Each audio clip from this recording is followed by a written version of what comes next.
오늘 한 구절을 보았죠. 한 구절을 보았는데 이 말씀은 교회의 그 팔로워들에게 주시는 말씀이에요. 그러니까 5장 1절부터 4절은 우리가 지난주에 보았죠. 지난주에는 이 말씀에서는 이제 교회의 장로들에게, 교회 리더들이죠, 목회자들, 장로님들에게 주시는 말씀인데, 주님의 몸된 교회가 제대로 서서 이 세상에서 정말 복음의 산 증인들로 서기 위해서는 리더십이 참 중요하지 않겠습니까? 그래서 하나님이 기뻐하시는 리더십이 무엇인가? 우리가 지난주 5장 1절부터 4절 말씀을 자세히 보면서 한마디로 요약한다면 이제 섬기는 리더십, 예수님이 우리에게 보여주시는 섬기는 리더십이 리더십에게 그 요구하시는 올바른 모습이다, 훌륭한 모습이다라는 말씀을 우리가 보았죠. 그리고 바로 이어지는 5절의 말씀이기 때문에 이 말씀에서는 그러면 리더들이 있냐 하면은 또 팔로잉하는, 따르는 자들이 있지 않습니까? 어느 조직도 마찬가지예요. 세상의 어느 조직, 회사도 그렇고 뭐 나라도 그렇고 군대도 그렇고 학교도 그렇고 리더들이 있지만 다수는 팔로잉, 리더들을 따르는 자들이죠. 리더십과 따르는 자들이 아름답게 서로 신뢰하면서 그 하나가 될 때 어느 조직이든 그래야 성공할 수가 있고 번영할 수가 있는 것이죠. 교회도 마찬가지입니다. 주님의 몸된 교회예요. 주님의 몸된 교회가 이 세상에 예수님께서 이제 핏값으로 사시어서 음부의 권세가 이기지 못하도록 세워주신 교회가 아닙니까? 그럼 교회야말로 이 세상에서 주님의 산 증인들로 우뚝 서야 되겠지요. 그러나 교회도 마찬가지로 조직입니다. 조직체이고 조직 안에는 리더가 있고 다수는 또한 리더들을 따르는 팔로워들이 되는데, 지난주에는 리더들에게 주시는 말씀이 있었다면 오늘은 이어지는 한 구절을 통해 팔로잉 하는 자들에게 주시는 말씀이 오늘 있는 것입니다. 이 말씀을 한번 다시 볼게요. 젊은 자들아 이와 같이 장로들에게 순종하고 다소로 겸손으로 허리를 동이라. 하나님은 교만한 자를 대적하시되 겸손한 자들에게는 은혜를 주시느니라. 한 가지를 요구하고 있죠. 잘 순종하며 따라라. 그 말씀입니다. 여러분, 오해가 없으려면 이 말씀을 좀 이해를 해야 될 것 같아요. 젊은 자들, 원어로 네오테로이라는 이 단어는 번역된 그대로 젊은 자들을 가리킵니다. 그러니까 연소한 자들을 가리키는 것이죠. 그러니까 문자 그대로는 연소한 자들을 가리키면서 주시는 말씀이에요. 그러니까 지금 이 베드로전서 5장의 이 흐름을 보면은 앞부분에는 이 장로들에게 주신 말씀이 아닙니까? 장로들, 그러니까 그 당시 목회자들, 장로님들에게 주신 말씀인데, 리더들에게 주신 말씀인데, 그 당시 리더들은 보통 나이가 있는 분들이었어요. 나이가 있는 분들이 리더였고, 그렇다면은 반대로 팔로잉, 리더십을 팔로우하는 자들은 보통의 경우 연소한 자들이었습니다. 나이가 이제 젊은 자들이었어요. 그래서 이 말씀의 플로우, 그 흐름을 그대로 본다면은 장로들아 하면서 보통 나이 든 리더들에게 주신 말씀과 함께 이제 팔로잉 하는 자들을 향하여서 장로들아 하고 젊은 자들아, 이 연소한 자들에게 주시는 말씀이 이제 오늘 이 본문의 그 의미가 됩니다. 자, 그런데 보통 장로들, 리더들은 나이가 드신 분이었고 보통 따르는 자들은 이렇게 그 젊은 자들이었지만 항상 그러진 않았어요. 예를 들어서 이제 성경에 보면은 디모데라는 목회자가 있죠. 그 초대교회 리더 중에 한 사람이었는데 디모데는 젊은 사람이었습니다. 그래서 이제 사도 바울이 디모데에게 편지를 쓰면서 이런 말을 하죠. 사람들로 하여금 너의 연소함을 업신여기지 못하게 하라. 굉장히 젊은 사람이었어요. 그리고 디모데에게 또한 그 말씀을 주시면서 사도 바울을 통해 목회서신, 목회를 이렇게 하는 것이다, 목양을 이렇게 하는 것이다 하면서 내용을 주었을 때 내용을 보면 이런 말씀이 나와 있어요. 이제 성도들을 목양하면서 이제 아주 이렇게 구체적인 그룹을 가리켜서 예를 들어서 여성들을 목양할 때는 누이처럼 절대 순결로 목양하여라 라는 말씀을 주시고, 그리고 나이 드신 분들을 목양할 때는 어머니처럼 아버지처럼 존중하면서 권면하더라도 존중하는 마음으로 권면하라 라는 말씀을 주시고 있고요. 또 젊은이들은 이렇게 목양하여라 하고 아주 구체적으로 말씀을 주시고 있어요. 그 말씀을 보아도 이게 이 디모데처럼 리더들 중에는 젊은 사람들이 있었고 또한 이 그 나이 든 분들을 이렇게 하라고, 팔로워들을 이렇게 목양하라고 주신 말씀을 보니까 팔로잉 하는 분들 중에서도 나이가 더 드신 분들이 있었어요. 그러니까 오늘 말씀을 그냥 그 나이 차원에서 장로 젊은이로 본다면은 조금 문맥적으로 문제가 있습니다.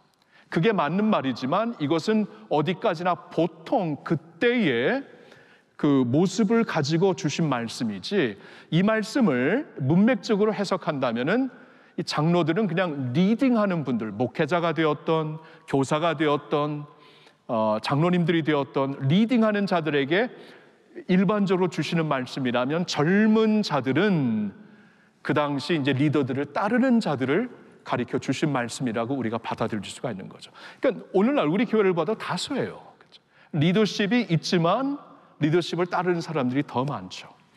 우리 모두에게 주시는 말씀이라는 것입니다.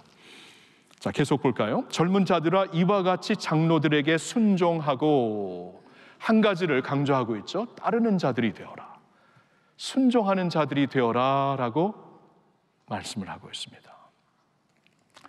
여러분, 베드로전서를 우리가 지금 계속 보고 있는데, 베드로전서에서 이런 하나님이 허락하신 질서 안에서 순종하고 따르라는 말씀을 계속 주셨죠.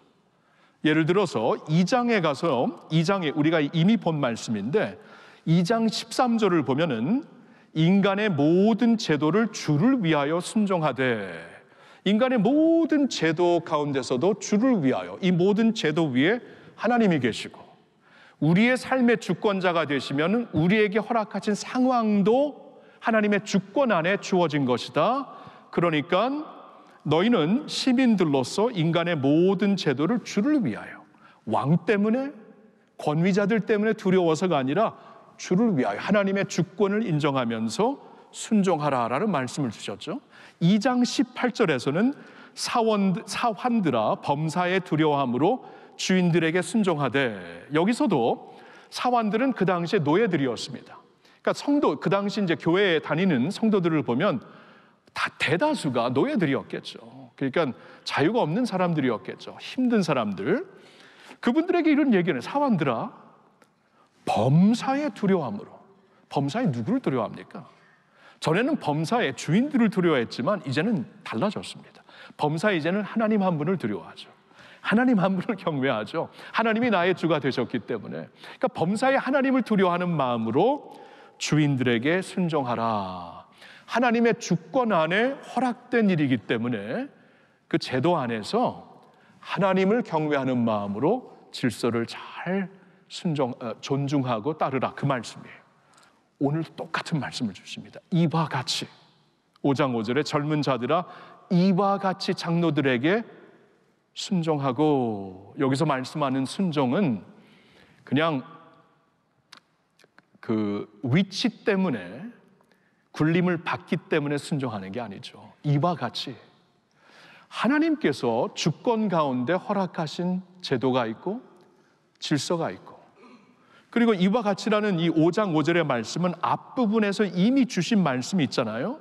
하나님이 리더들에게, 장로들에게 무슨 말씀을 하셨습니까? 너희들은 이제 지배하면서, 군림하면서 지도하지 말아라. 양의 본이 되어라.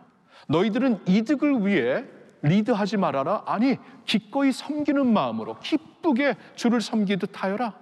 그런 말씀을 계속 주셨잖아요. 그러니까 이 장로들에게, 리더들에게 주신 말씀도 목자장 되시는 한 분 예수님을 바라보면서 순종하라. 그들도 목자장 되시는 예수님께 순종하면서 예수님처럼 섬기는 리더십을 이제 보이는 자들이라면 이와 같이 너희도 예수님께 순종하듯, 그들이 예수님을 순종하며 섬기는 리더십을 리드하는 것처럼 너희들도 그들처럼 이와 같이 예수님께 순종하는 마음으로 주님이 허락하신 제도 아래서, 그리고 그 질서 안에서 잘 따르는 자들이 되어라, 순종하는 자들이 되어라 라고 말씀을 하시는 거예요. 뭐라고 또 이제 연결이 되죠? 다 서로 겸손으로 허리를 동이라. 다 서로 겸손으로 허리를 동이라. 그러니까 주어가 여기서 이렇게 좀 넓혀집니다. 그러니까 5절이 시작됐을 때 주어는 젊은 자들, 팔로워들에게 주시는 말씀이었어요. 구체적으로 젊은 자들아, 따르는 자들아, 이렇게 리더들에게 순종하라라는 말씀을 주셨는데, 곧바로 이어지는 말씀에서는 주어가 좀 넓혀집니다.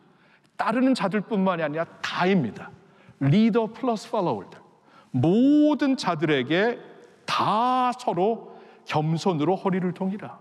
리딩하는 자이든 팔로잉하는 자이든 겸손을 통하여서 서로 섬기는 자들이 되어야 한다. 따르는 자들에게만 필요한 겸손이 아니라 리딩하는 자에게 먼저 필요한 겸손이고, 따르는 자들도 이와 같이 겸손한 마음으로 그를 따르라. 그러한 의미가 되는 것이죠. 모두에게 겸손을 요구하고 있습니다. 모두에게. 자, 이 말씀을 조금 더 그림을 그려가면서 보겠는데요. 다 서로 겸손으로 허리를 동이라 라고 말씀하고 있죠. 허리를 동이라, 앞치마를 입어라, 그런 말이에요. 여러분, 그 당시에 노예들이 시장에서 그때는 팔렸죠. 노예들이 팔렸을 때 노예들마다 입고 있는 그 의복은 다 달랐어요. 의상은 다 달랐지만 마켓플레이스에서 서 있는 모든 노예들에게는 똑같이 한 의상을 입혔습니다. 앞치마에. 그러니까 원래 입는 의복은 다 달랐겠지만 똑같이 앞치마를 두르고 있었어요. 그게 뭡니까? 우리는 섬기는 자들이다. 우리는 당신을 섬기는 자들이다. 우리는 그래서 노예이다라는 것을 증명한 것이었습니다. 지금 사도 바울은 그 그림을 그리고 있어요. 성경은, 사도 바울이 아니라 베드로는 하나님의 감동을 받아 그 말씀을 하고 있는 거예요. 너희는 다 서로 겸손으로 허리를 동이라. 그러니까 원래 우리의 모습이 이렇지 않다라는 거예요. 원래 우리는 섬김을 받는 것을 좋아하지 섬기는 것 좋아하지 않습니다. 원래 우리는 으뜸이 되는 걸 좋아하지 따르는 자들이 되고 싶지 않아요. 리더십에 대한 토픽은 그렇게 인기가 있지만 교보 문고나 가보세요. 리더십에 대한 책은 참 많습니다. 팔로워십 거의 없어요. 다들 리더십이 되기 원하는데, 근데 하나님께서 무슨 말씀을 하시냐면, 너희는 다 리더가 됐던 팔로워이 됐던 너희는 다 목자장 되시는 예수님을 따르는 자들이다. 따르는 자들로서 무엇이 요구되는가? 겸손이다. 겸손으로 허리를 동이라. 이거 내추럴하지 않습니다. 본능적으로 우리에게 있는 것이 아니에요. 그래서 입으라, 적극적으로 입으라, 그 말이에요. 여러분, 저는 이 말씀을 묵상하는데 갑자기 예수님의 모습이 생각이 나요. 요한복음 13장을 보면은 예수님이 이제 제자들과 마지막 만찬을 나누신 다음에 13장 4절을 보니까 예수님이 겉옷을 벗고 수건으로 허리를 두르셨다, 그런 말씀이에요. 겉옷을 벗으셨다는 것은 그 당시에 이제 예수님은 스승이었죠. 제자들의 스승의 겉옷을 입고 있으셨습니다. 그 랍비의 겉옷을 입고 있으셨고, 종교 지도자의 겉옷을 입고 있으셨어요. 그걸 벗으셨다. 예수님이 그걸 벗으시고 의도적으로 수건으로 허리를 두르시고 앞치마처럼 입으셨다. 나는 종이다, 나는 노예다, 그 말씀이에요. 이 말씀이 막 기억이 나는 거죠. 우리가 따르는 예수님이 이런 분이에요. 우리가 예수님을 이렇게 따르는데 우리는 막 세상에 감투를 써요. 교회에서도 감투가 없지 않더라고요. 감투를 써요. 직분이 잘못하면 감투가 되더라고요. 예수님은 그 겉옷을 벗으십니다. 그리고 허리를 수건으로 두르시죠. 이런 주님을 우리가 섬기고 있어요. 너희도 그렇게 하라, 그 말이에요. 그러니까 다 위치가 다르고 다 배경도 다르고 우리의 경험도 다 다르지만 이것만큼 다 같아야 된다. 리더이든 팔로워이든 다 이 젊은이들 따르는 자들뿐만 아니라 다 서로에게 겸손한 마음으로 허리를 동이라. 이게 주님의 몸된 교회라는 것이에요. 세상이 아닙니다. 세상 회사도 아니고 사회도 아니고 이 공동체라는 것은 체계가 그런 면에서는 맞지만 질서도 있고 체계가 있지만 정말 근본적인 면에서 달라요. 이거 다들 겸손으로 동이고 있는 것이에요. 그게 없으면 교회가 아니라는 거죠. 이 말씀을 주시면서 겸손을 강조하시고 모두에게, 그리고 곧바로 주시는 말씀은 우리가 한번 같이 한 목소리를 읽어보겠습니다. 우리 한번 같이 읽어볼까요? 하나님은 교만한 자를 대적하시되 겸손한 자들에게는 은혜를 주시느니라. 아멘입니까? 하나님은 교만한 자를 대적하시되 겸손한 자들에게는 은혜를 주신다. 여러분, 대적하신다 이 단어는 전투적인 단어입니다. 하나님은 교만한 자들과 싸우신다 그 말이에요. 너무나 엄청난 말씀이죠. 하나님과 왜 싸우시려고 그러세요? 여러분, 이것처럼 어리석은 게 어디 있게 하나님과 싸워서 살아남을 자 누가 있습니까? 근데 하나님이 분명히 나는 교만한 자들과 싸우신다 그러시는 거예요. 굉장한 경고이죠. 그러니까 빨리 내가 교만한 모습을 내 안에 내가 보거나 내 옆에 있는 사람들이 그런 모습을 본다고 사랑으로 조언해주면 빨리 뉘우쳐야 돼요. 왜냐하면 우리가 하나님과 싸우고 있어요. 그러면 이거 이길 수 없는 싸움입니다. 큰일 나요. 망하고 마는 싸움입니다. 하나님은 교만한 자를 대적하신다, 싸우신다 그들과. 근데 약속이 있어요. 겸손한 자들에게는 은혜를 주신다. 겸손한 자들에게. 하나님의 마음은 겸손한 자들에게 끌리신다 그 말이에요. 은혜를 주시기 위해 겸손한 자를 찾아서 그들에게 은혜를 부어주신다 그 말씀입니다. 시편 34편 6절의 말씀 우리 한번 같이 읽어볼까요?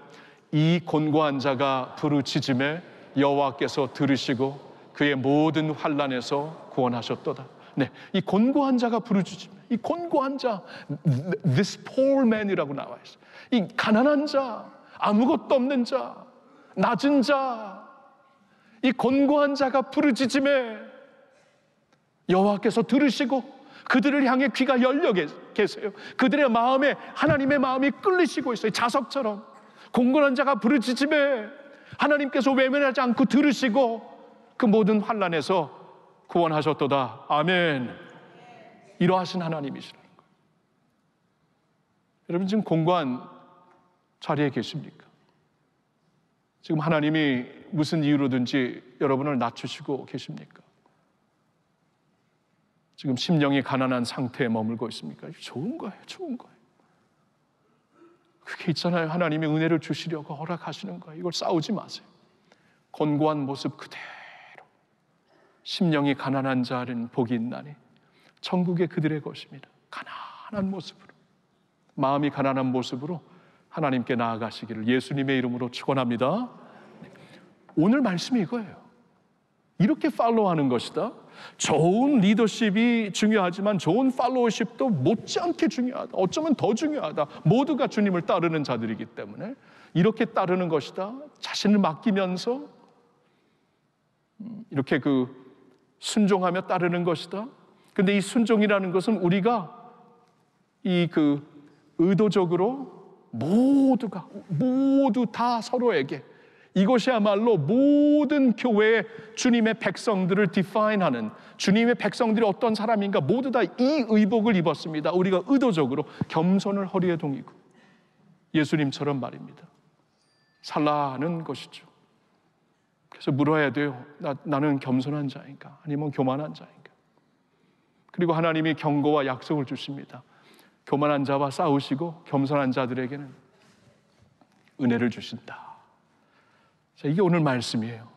저는 이 말씀을 쭉 여러분들에게 있는 그대로 전하면서 이걸 이제 이 말씀을 정리하는 어떠한 몇 가지 질문이 있으면 좋겠다라고 묵상을 하면서 아주 짤막하게 세 가지 질문을 한번 여러분들에게 전해봅니다. 이 질문을 한번 자신에게 물으세요. 첫 번째는 하나님이 허락하신 질서를 존중하며 사십니까? 이거예요. 우리가 있잖아요.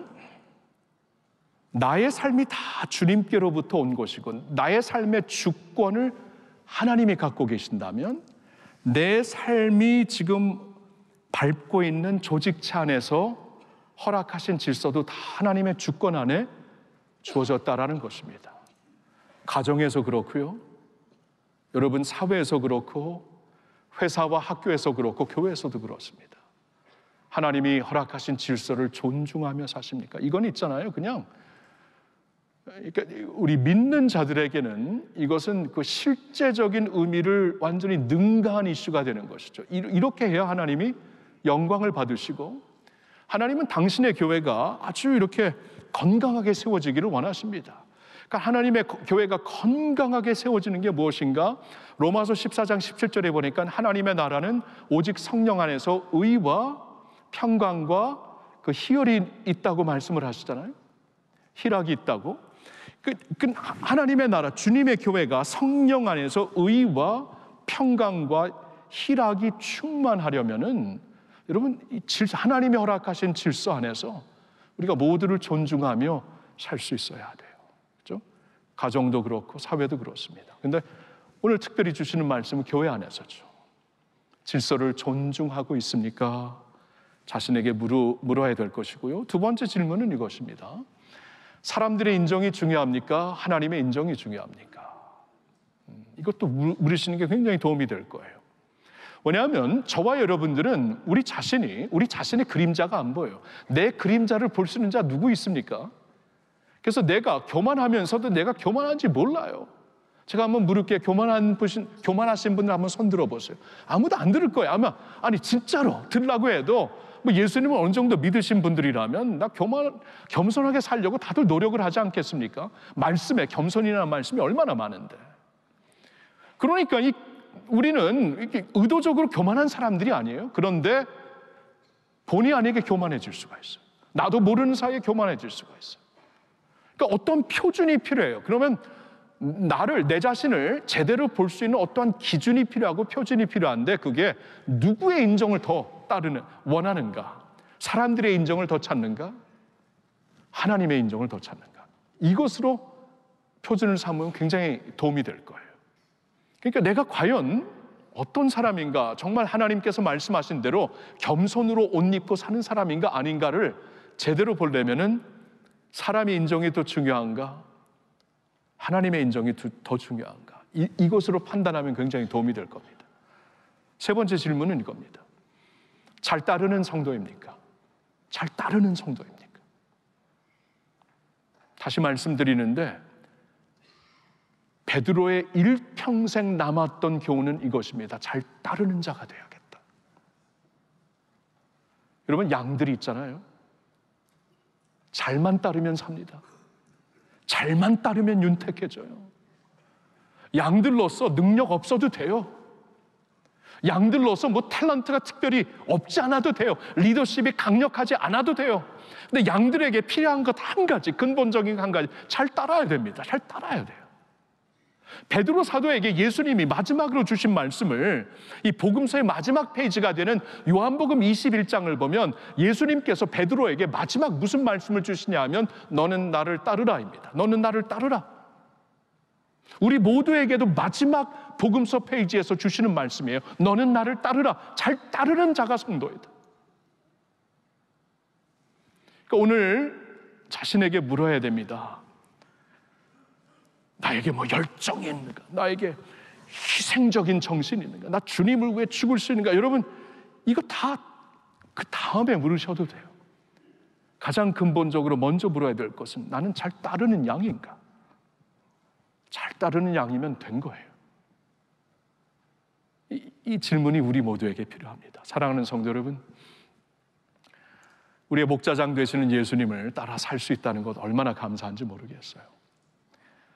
세상의 지도자들은 완벽하지 않습니다. 근데 완벽하지 않지만 하나님께서 하나님의 주권 안에 세워주신 지도자가 있다면은 우리는 이제 예수님을 잘 따르는 것처럼 주님의 이제 그 허락하신 질서를 잘 따르는 게 중요하겠고요. 말씀을 잘 따르는 게 중요합니다. 지도자를 잘 따르는 거 맹목으로 하는 게 아니에요. 그가 먼저 목자장이신 예수님을 잘 따라야죠. 섬기는 자가 되어야 됩니다. 섬기는 목자라면 따를 수 있는 거예요.